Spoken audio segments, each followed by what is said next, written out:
spoken about returning more to normalcy, basically, with their picks and bans. One of the things they attributed their mid-season dip to was trying too many different, flavor picks or surprise picks at the same time.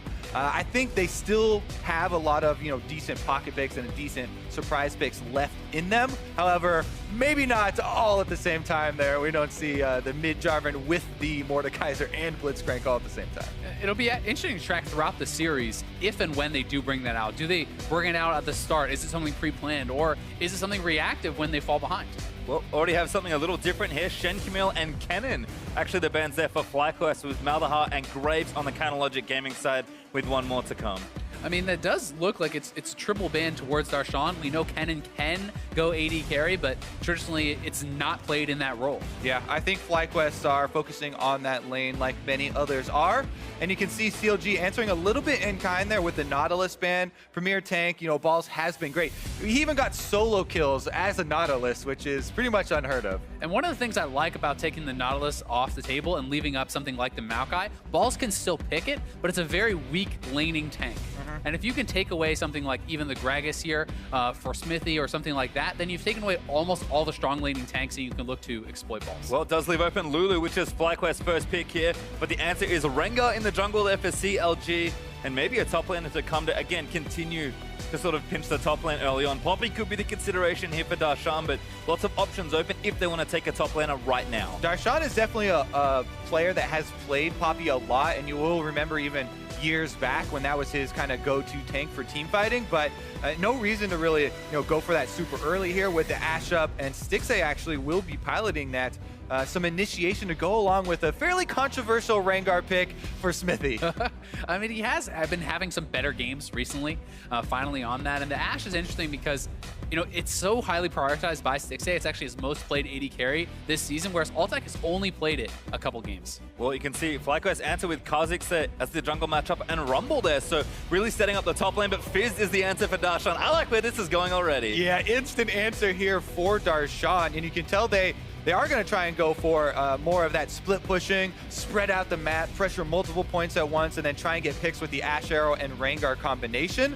FlyQuest, though, as far as that top lane pick, Balls on the Rumble, that's been his best DPS champion for the top lane. Not necessarily a split pusher, but definitely will bring more of that team fight damage. One thing I do like about the Fizz here also is that when the other solo lane has not been locked in, you do not for sure know that this is going top lane. It is certainly the most likely, but we've seen people play AP Fizz mid lane throughout the LCS split, and Hui is certainly someone who can bring that out if it does seem appropriate. Well, we'll see what happens here. CLG ban away Talon, so targeting high there for their first ban. Support Zyra banned away from FlyQuest, and there's the Zed, so those two big high assassins already taken away. Yeah, actually taking out the flavor picks there for high. When he has had his assassins banned away, it's been the Orianna and the Syndra for him. If they're going with the FlyQuest more standard approach to that 5-on-5 composition, those are the picks that we'll probably see from FlyQuest. And another great thing about targeting these assassins, they're both AD assassins, right? With the Rumble picked in the top lane, it opens up more ability to play physical damage mid laners. Yeah, that's true, but I mean, with Kha'Zix already locked in, plus an AD carry,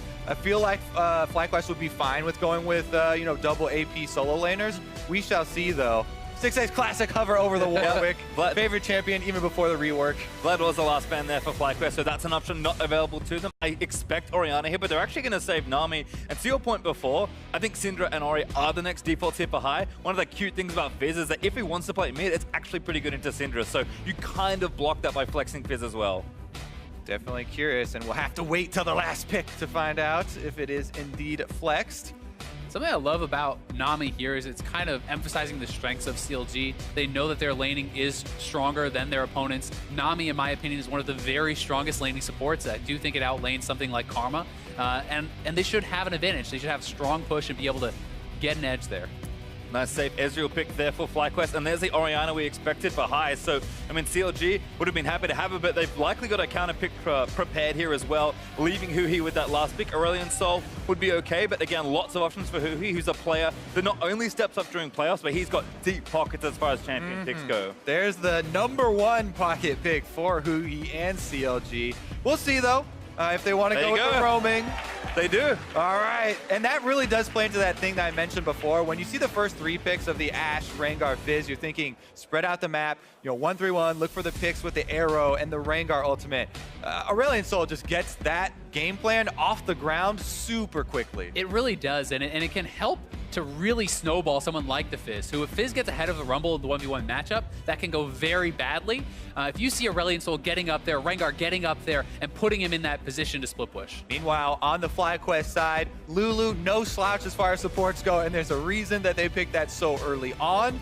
The 5-on-5 team fighting, FlyQuest will be looking, for more of that standard approach and more of, trying to force those confrontations where they can bring all their members to front rather than being spread out. And with so much AoE magic damage that they have from the Rumble, from the Orianna, if you set up that proper team fight, you can be exceptionally powerful. Especially in jungle corridors, so, invades on buffs or, fighting for the Drake, maybe where FlyQuest try and direct the game. Well, coaches are going to shake hands. Think are going to make his way in.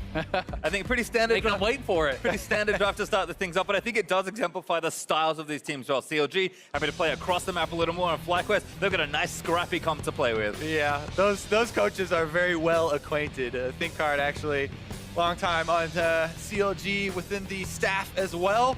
A lot of the players on these teams actually have very long relationships with each other and the LCS itself. I mean, you don't get 8 LCS champions between 2 teams if they haven't been around for quite a while. So FlyQuest versus CLG should be a doozy. So we're going to move ourselves into game 1 shortly.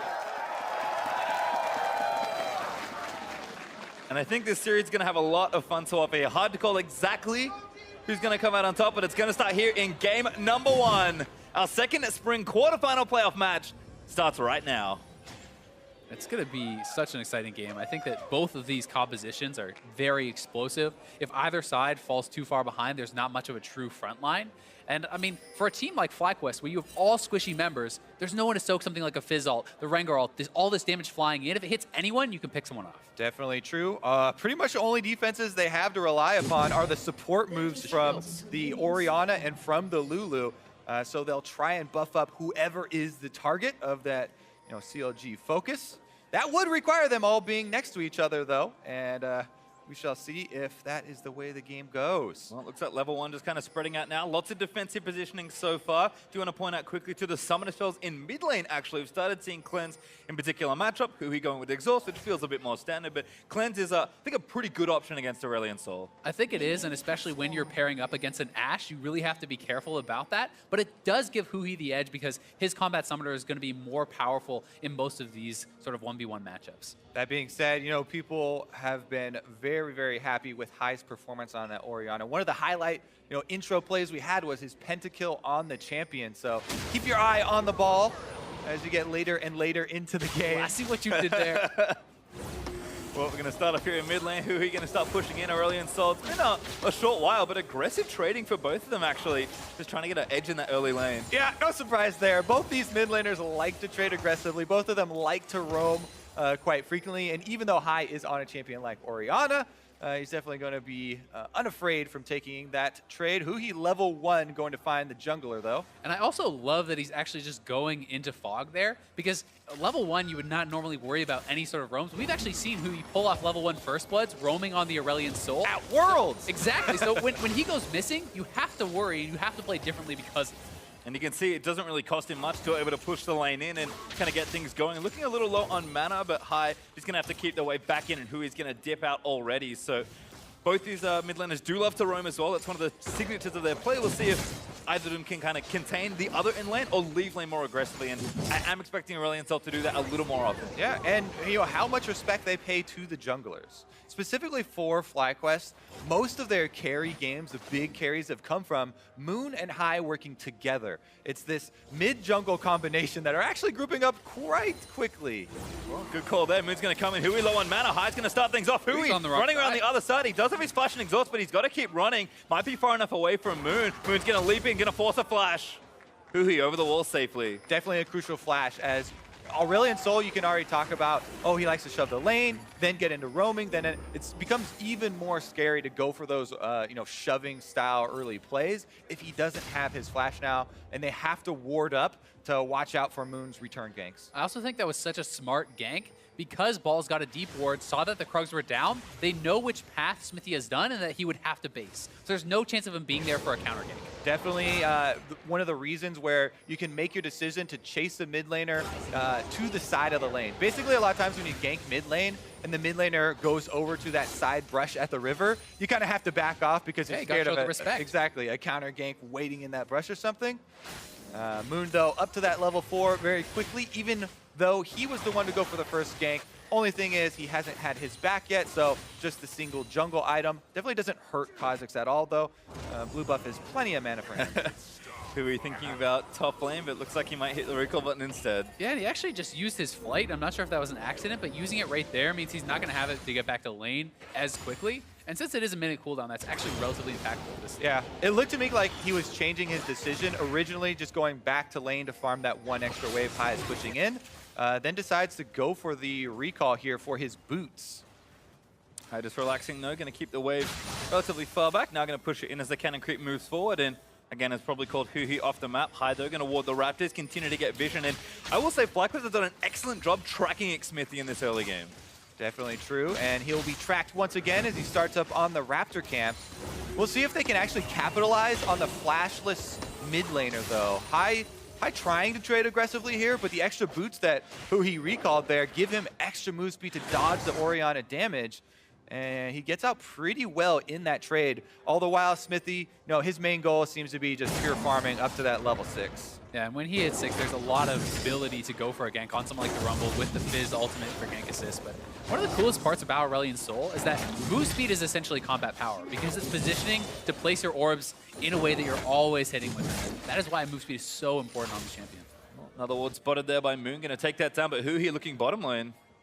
Might try and get something done here. A couple of pings are going down here from CLG. Oh, here he comes to hit the bubble. Good bubble there. Lemon Nation could be in trouble. Huhi going to roam his way down. Lemon Nation, it's going to be first blood there. Goes over to Huhi. Looks for Artek for the next stun. Doesn't find it, but CLG on the board. Meanwhile, FlyQuest seem to be making a move up top with Moon going for the invade on the other side. All the camps are down, though, so he can't counter jungle anything, and all he can do is leave behind a control ward.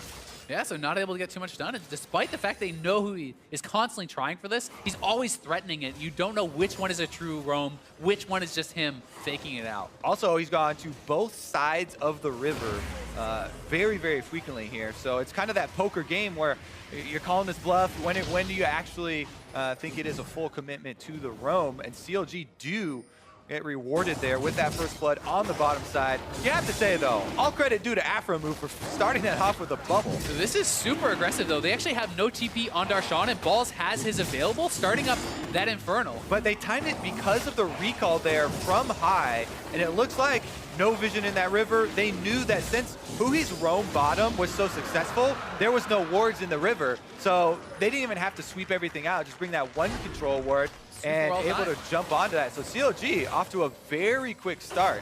And Afro Moon, here's that bubble I was talking about. Yeah, and sets it up so well. Nailing that essentially means Elimination's dead to rights. That's why he doesn't blow any of his summoners. He knows he's gone and does save that, so at least not going to be as easy of a return gank. Big power play there from CLG, taking that Infernal Drake despite the lane teleport there from Darshan. So really taking advantage of kind of a lot of how they were playing the early game in the map. And this is the CLG that we kind of expect to show up, especially during playoffs. They understand when they have to play back, when they can afford to be a bit more aggressive, and they've got so many gears and such a versatile team, they'll almost always make the right call based on the situation. Yes, the frustrating reasons why we see so many teams ban out, or used to ban out, the Aurelion Sol versus Huhi. He shows that he still has it.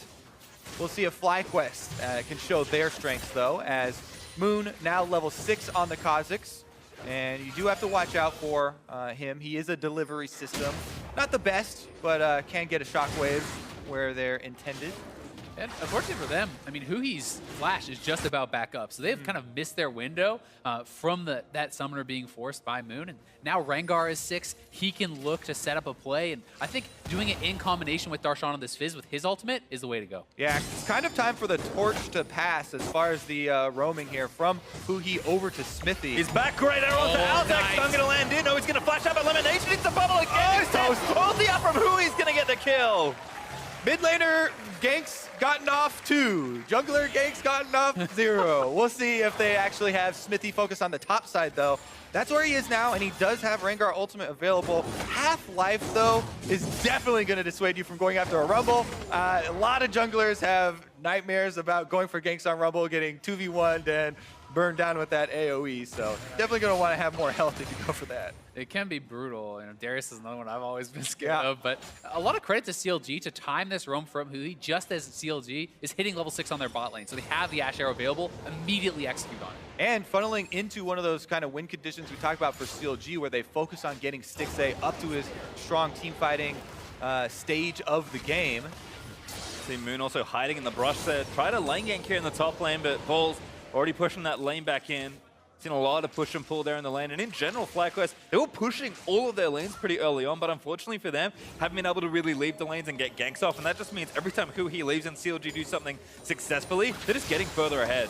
They really are. And now that Rengar is 6 and hasn't used his ultimate, you have to be so scared anytime you are pushing it up because Rengar is one of the best junglers in the game at lane ganks. Yeah, after the second time you die to an Aurelion Sol roam, definitely got to be super scared and a little bit more caution. Maybe on the bottom side for FlyQuest. Something maybe set up here, though. High tend to get caught in transition. They were spotted out, though, as they walked over a ward up there, so High thinks that they are there. Does scout them out. Going to find the control ward as well, so should be able to take that one down. Blue buff there for Orianna, though. Smithy going to leap in onto Moon. Ball there from High, going to zone them back out, moving the ball to threaten any CLG aggression. Definitely a significant chunk. Now keep your eyes on a couple of FlyQuest power spikes, though. Balls has all that flat spell penetration from the top side, and although Fizz will build into this super big split pushing threat, the Rumble right now is such a powerhouse if he's able to join a fight. High starting it off. Yeah, he wanted those. Got the cleanse. Doesn't use it just yet. He's waiting for Balls to get down here. Hui, though, has got his summoners up, so this could maybe turn around the wrong way. Hui, Balls the much already equalized. It doesn't quite cut it. Hui going to get away. He did not realize he flashed over the wall. He was out of vision there, I guess, and just guessed wrong, but... Oh, the powerhouse is 0 for 1 as far as ultimates so far. Hate to see that a little bit from Balls, especially on his classic champion, but get another shot. That was honestly pretty sloppy from Hui, though. Just the fact that he was tanking that much damage from High, it didn't even require that gank to force out the flash. And you know, he's just kind of underestimating how much damage is actually going to be coming in. He's not building as defensively as he sometimes does. You know, we've seen him go for very early null magic mantles, building Banshees. Definitely true. And High is accruing that CS lead that you expect when your enemy mid laner roams a lot. I mean, Balls had the opportunity a couple times here to go for it, but they really wanted to be able to land it for the execution there instead. I could be in trouble though, but Moon's going to try and defend him. Cleanses out, Voice of Light gets 7 on the 2. Now Smithy going to leap in and take that Moon High! Goes down as well! Oh, Smithy showing up huge on the Rengar. First ultimate pays off big time, and they could actually get this turret with Afro coming over for the first turret gold. And that is huge. If they can get first turret gold, they might actually want to funnel it onto Hui to really get that extra roaming power from Aurelion Sol. First goal is just to burn it down low enough, though. And we'll see if Afro this should be it. Wave's coming. Cannon Creep is here. Looks like first tower is going to go over to CLG. They'll share the gold by the looks of things, but Afro going to get a bit of bonus gold as well from the spell. He actually destroys the turret, so a nice roam there from the bottom lane gives CLG first turret as well. And Hui is just a guy that you have to keep bringing up for CLG. He's been outstanding for them this split. For someone who got so much flack all of last year, Aurelion Sol definitely being huge for them, and Smithy as well. Talk about, you know, criticism. Rengar was one of the specific champions that he was criticized on and got a couple of good empowered Qs off there to secure the kills. One of the cool things about Hui this year for me is he's always been able to have these big plays and big show-out games, but he's been much more consistent this year. He has rarely been the reason that his team has lost the game, and he still has the carry potential. Well, looking good so far. Is a little down in CS, but that'll even right back up with the 3 kills that he's gotten and the GLP already finished. So as far as, you know, early itemization, Aurelion Sol's good to go here, and CLG going to start another Drake. Lemonation going to face check a bubble. That's a bad time. Stun isn't quite going to land. The Wild Boy could protect the ball, though. It's going to root him down, and Smithy nabs a second. Oof, Lemonation is just getting bubbled over and over here by Afro Move. And yeah, see if they get more out of it, actually. Going for the red invade to push Moon out of their bottom quadrant.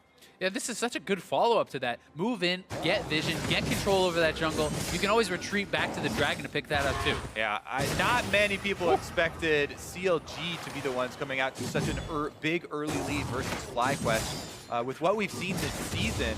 But man, they are absolutely destroying this game. And I think for me, a lot of that comes down to, FlyQuest having to change their style a bit. Sure, they like to pick off-the-wall things or having a lot of success on more roaming-style champions. This is a very standard-looking comp for FlyQuest here. And I think for me, the most obvious thing is that Hai just can't get out of this lane. Sure, his lane matchup's going to make that very difficult, but Orianna is not the same champion like the ones that were already banned away, like the Talon, like the Zed. And Huhi is up to 8 stacks, as well as completed GLP and the extra move speed from those boosts of speed. So this Aurelion Sol, so much success early on, has really fed into it. A Cloud Drink on top of it just makes that spread out roaming game just that much more effective. FlyQuest are going to start moving around the map, though. They're going to try to avoid some of these losing matchups, start trading turrets, because when you are behind, that's always a win if you can trade even. Plus, remember, the strengths of the FlyQuest team that they decided to draft here are more when they're able to bring the team together and use the synergy of their shields from the Orianna, from the Lulu, in a team fight scenario. It would be even better if they could get, small corridors to be able to land Rumble and Orianna ultimates with as well. See if FlyQuest can actually force CLG into a more advantageous terrain for them to fight in. Well, it looks like CLG fans are out in force right now. Stixxay going to take another turret down for CLG and make it 2-for-1, picking up some extra gold for himself and the team. CLG up to almost 4,000 gold in the lead, but I do agree that FlyQuest, they have a little bit more time to sort of make things up in the mid to late game. That wasn't how they were finding early success this particular season, but this is a team that can also play a little slower if they have to. In this game, they certainly will. And one thing I'm going to be pretty interested to track here for Huhi is, after he grabs his Rylai's, which I'm sure he's going to do, will he go into this kind of semi-tank Aurelion Sol? You have a lot of HP already in your build, and then if you pick up a Banshee's Veil against double AP solo laners, you can become very solid in the front line. Yeah, if his history is any indication, I definitely think he will. He does such a good job transitioning not only the roam game of Aurelion Sol, which a lot of people actually can pull off, but the team fight phase as well. He's really good at zoning within the team fights to create space for Stixxay to put out the real DPS. It can just be so disruptive when you can get in the middle with all that health and some of the magic resist. Slow people up and really take over. Well, it looks like Darshan split pushing away. He's had a pretty quiet landing phase, had one dip down towards mid lane, but he's happy in the side lane with his teleport and now a second rank in the ultimate, just kind of chilling out, seeing what happens there. Plus, the fact of the matter is, Kobe touched on the power spike of balls, getting that early spell penetration. But for Darshan, he wants the Trinity Force before he really gets big. And he's allowed, because of the success of the rest of his team, to quietly farm towards that. And he is getting closer and closer. Kind of building up a CS lead there as well. Balls, I think, feeling like he has to leave the lane a little more to maybe go try and help his team. Fish on the balls could start things off here. Darshan is going to get some poke down. Might chase, but doesn't go under the turret. Waiting for Huhi to fly up towards the top lane. Now Balls know what's wrong. Going to equalize the wave, but now Hui's just going to get in there. Balls just doesn't have anywhere to go. Fly for the kill. Hui's on a rampage. Huhi is actually just like 1v9ing this game at the moment. A little bit of help from Smithy, but man, yeah, he's 4-0-2, 100% kill participation. Killing all lanes, actually, on the Aurelion Sol. He has just been everywhere. And top lane, bot lane, quietly farming away. Just let yourselves get carried by Huhi this game. I mean, he has really been a monster. Well, we'll see what FlyQuest continue to do. They're going to try and press their advantage in the bottom lane and get some shoving happening. Hai, I think down towards this bottom lane. Smithy, they're looking for the wraparound. This could be bad news here for FlyQuest. They got 4 people in this bottom brush. Yeah, they could try and go together, but teleport from Darshan's coming too. And no shockwave now. Runs that up, but Hui's just going to line it up. Elimination goes in. Shoots done that from Huhi, and Lemon is going to go down. Ball's going to try and around, but Darshan looking for Moon, going to flip himself out there with a playable trick to Huhi. Just moving forward, going to try and take them all out. Balls gets himself exhausted. Sun's going to land him to High on the back end of the fight at CLG. Still going to get another kill. It's an absolute mess, but 4-1 in favor of CLG, and Altec going to try and run it out. Darshan sped up by the bubble, going to look to chase in. Where's the fish? Altec shifts out of the way under the turret, but playful trickster. CLG grab the ace. It's a CLG classic. You know when CLG's playing, somebody's getting ace before 20. Oh my goodness. The 5-member gank down on the bottom side, even though FlyQuest start out with 4 people. CLG able to pull it back very quickly here. And let's take a look at this Ash Arrow to start everything off. And one of the biggest things here is Shockwave is now down. This allows CLG to fully commit to the fight. Arrow there was cleansed up, but Huhi with the side flank, and Darshan had that teleport we mentioned at the tri-bush to come in and flank. Then we see them trade as far as frontliners go. Darshan goes out, Huhi goes back in, and even though he goes down, that secures the rest of the commitment from FlyQuest, allowing CLG to pull up the rest of the kills. And this one right here, Darshan getting his R off during that charge where it's very, very difficult to dodge. One of the powerful things about Fizz as a top laner here too is while you not be maybe like this huge, massive frontline tank, you're so evasive and you're so disruptive, people have to respect your damage, and when they turn to fight you, you can jump back out with your E. Nation has the blue buff, by the way, as Hui was looking to try and steal it. High actually might get chased down. Actually does get stunned. GLP proc. Shockwave's going to find two. Voice of Light, not quite enough, but Darshan going to steal another kill. I can already see the memes after this game, but the Aurelion Soul for Huhi, needless to say, is showing up very big for CLG. And they are actually just able to close the loop here, taking outer turret and keeping so much pressure on this game. From this point, they get wards in the enemy jungle, they starve out FlyQuest from most of the farm, and it becomes very difficult to mount a comeback. It really does, especially with Split Bush as a win condition as well for CLG. It's not like they're pigeonholed into an early game win. They have a lot of ways to close out this game, and you know, if you're FlyQuest, you're starting to think about the next one a little bit. Maybe. I mean, 7,000 gold up almost for CLG, and it hasn't been a slow game from them either. They've pushed the pace consistently, all starting from the mid lane there with Aurelion Soul. Darshan now transfers bottom lane, doesn't have TP, but does protect the turret from maybe going down, and Ocean Drake will be up in 3 seconds if CLG want to continue their monopoly on this objective, and FlyQuest stuck playing defensively, which traditionally has not been their forte. Oh yeah, no reason for CLG to delay any Drake takes at all. They also saw the dual lane of FlyQuest up on the top side, so easily be able to add this one to the collection.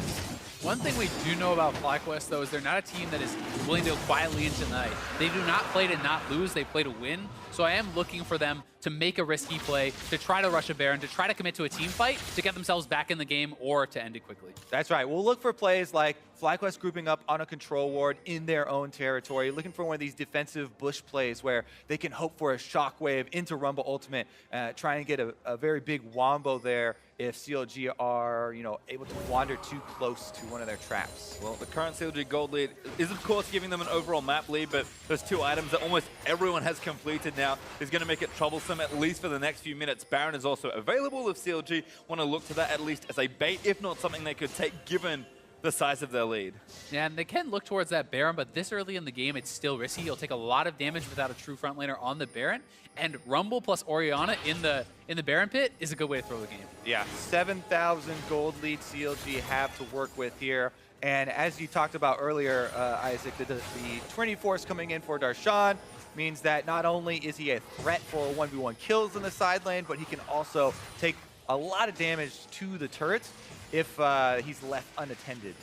And I honestly feel like until Balls gets his Zonias, he's always going to be under threat of getting solo killed very easily. You need to be able to Zonias off the fish, do something to deal with that, because Darshan can go in pretty low threat on the dives, and if it starts turning bad, you can always hop back out. Yep, CLG just playing smart though, taking over this top half of the map, in particular Darshan with the TP back and ready. He's kind of waiting between the jungle. He's coming in. Darshan also going to look for the Bishop. Lands out there. Get that up as well. Like Smithy tries to go in, but he gets polymorph, but Hui, more than enough damage without the ultimate. Altec just gets nailed with all the ultimates there, and CLG are going to be able to take mid-turret, then maybe even retreat to the Baron you're talking about.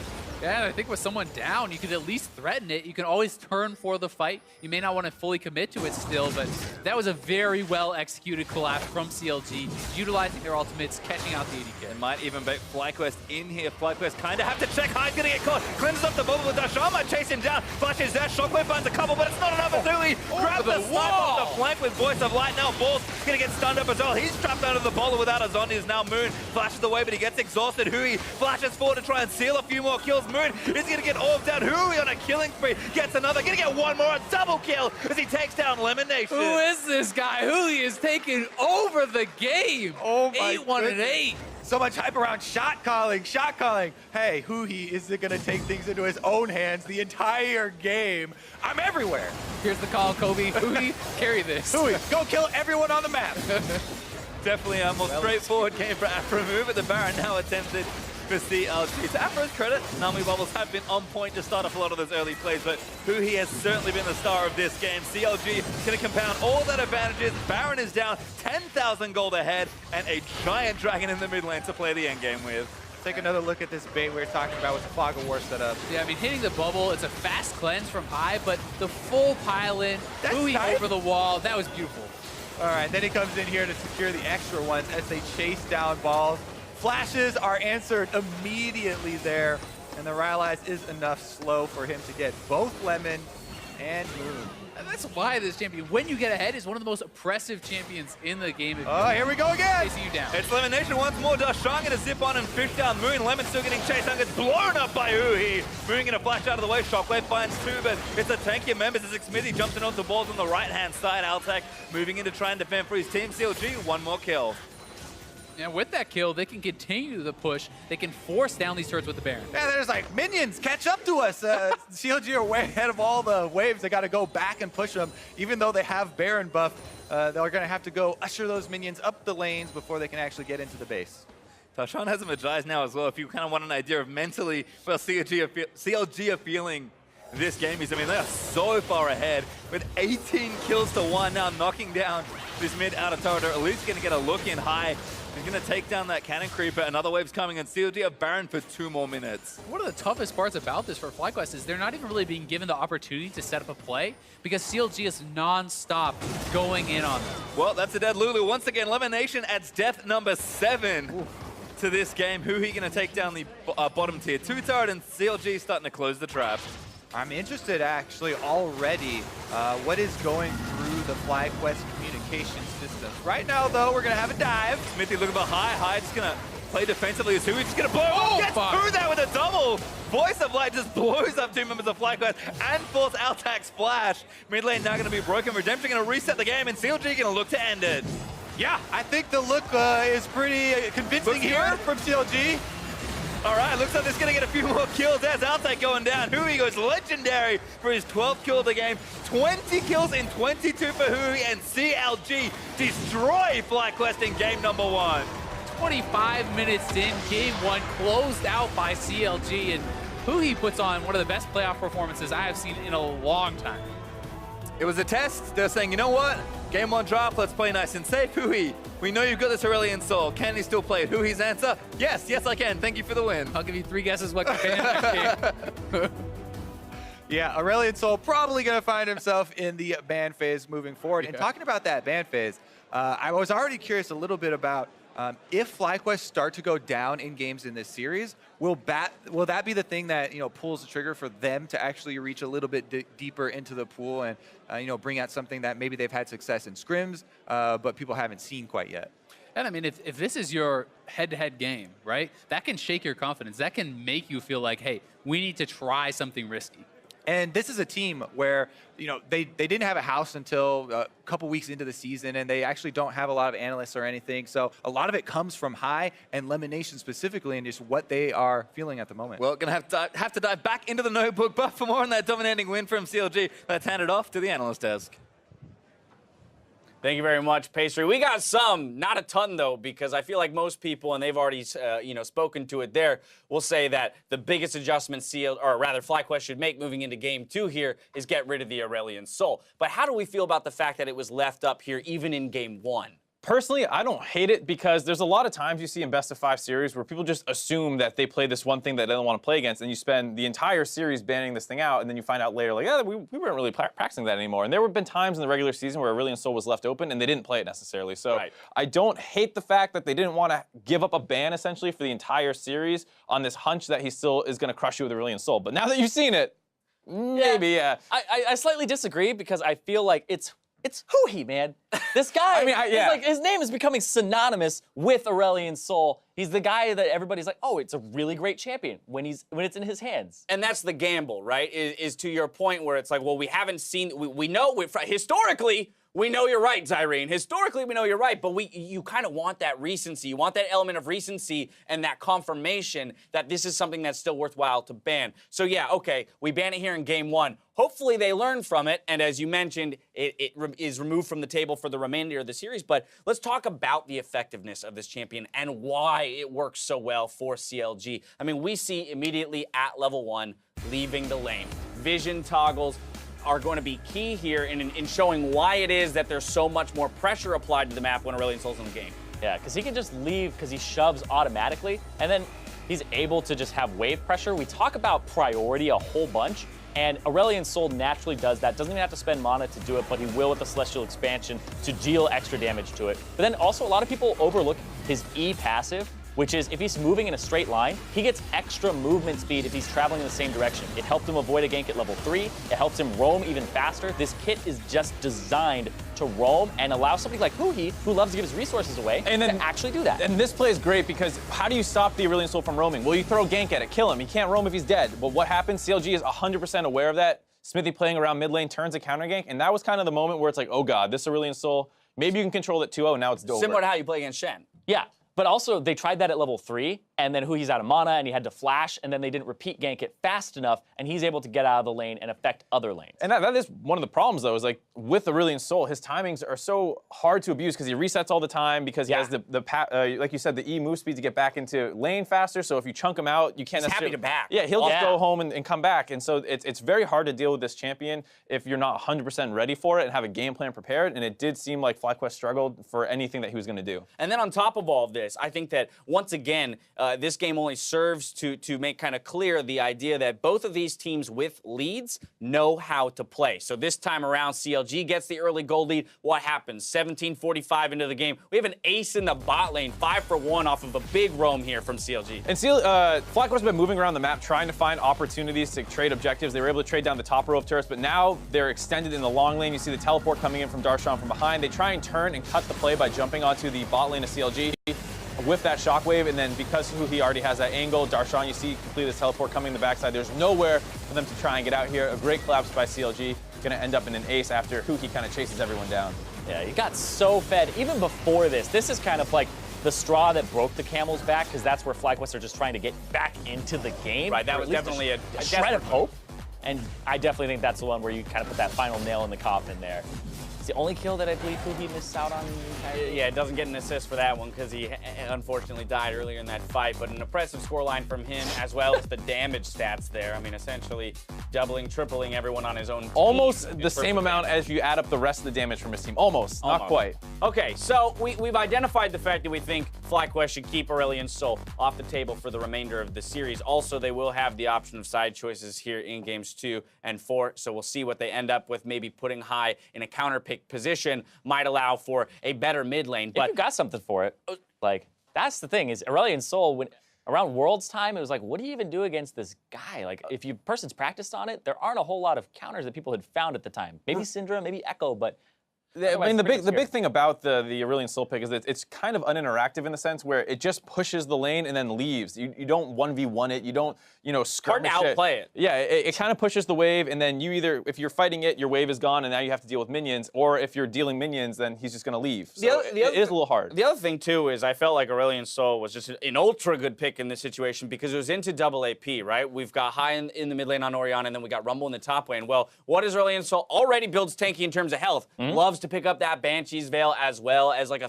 second or third item even sometimes, and that's super effective against the double AP on FlyQuest. Which is just a testament to the draft from Counter Logic Gaming. When they last picked the Aurelion Sol, they had already banned Talon and Zed because they saw the Rumble pick. When somebody picks Rumble, you expect Talon, Zed, Jace, still left up, wasn't picked, but that would be the other one that you expect to come through the mid lane. So they were able to kind of pinch a double AP composition and force that out of FlyQuest. All right, big notes here for game 2, get Aurelion Sol off the table, but other than that, I feel like FlyQuest just needs to wipe game 1 from their minds, right? You can't put too much stock in what happened there. One pick goes off, and then you made a couple stabs, get back in the game, you lost quickly, cool, move on. Yeah, and can I also say, like, this is where there's a whole bunch of, like, preconceived notions about this guy that he's not a good player, he's not a star player. When he has performances like that, I don't think you can't call him a star on that team. He's been performing well all split long, but people still have that kind of notion that he's not a good player. He's a star when he's on the Star Dragon. Screw you, freak. That was only one day of the series. When we return, we'll see if FlyQuest can tie the series up or if CLG jumps out to a 2-game lead. Stick around. Why are you gonna do that to me? No, dude, you said it, and I was like, I was smiling.